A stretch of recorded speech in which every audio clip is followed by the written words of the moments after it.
السلام عليكم أصحاب soo dhawaada seetihiin xaalada ka warama cunta shidan janaalku soo dhawaada maanta waxaan hayaa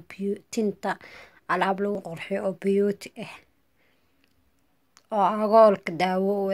oo agoolka kaa daaweyneyso timaha qalalan waxaas dhan kaa daaweyneyso timahaaga nadiif kuu noqonayaan wax kalena ma waa saliidahan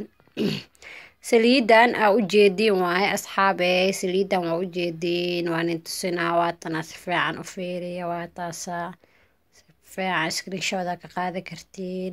waatana kartoonkeeda waaye anaa marsaday anaa ka wardoonay tinta nadiifa kaaga dhigay agool hadduu kaaga jiro agoolka kaa bixine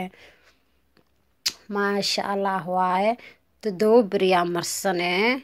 7 beri haddaa marsatid maalinta 8aad waa ka joojinee وبلا توفيق وايا كده كالا أرك أكون نقنة تنتا أقول إيه وحاس وابكره سنة تنتا خلالك أهي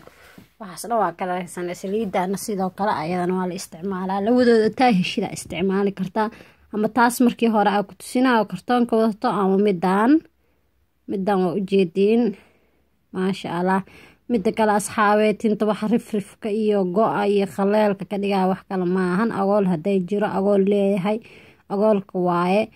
midda kale waxaa iska deysiin saliidaha kala bedelka badan iyo shaambooyinka kala bedelka badan hal shaamba la isticmaal insha allah shaambadaas noo soo geli doonaa asxaabey marka saas sameeya subscribe dhaha janaalka soo dhawaada like dhaha comment soo dhiibta su-aalo isoo weydiiya asxaabey maasha allah saliidahan haddaad inta marsiin idinkaa warka keeni doonee soo tijaabiya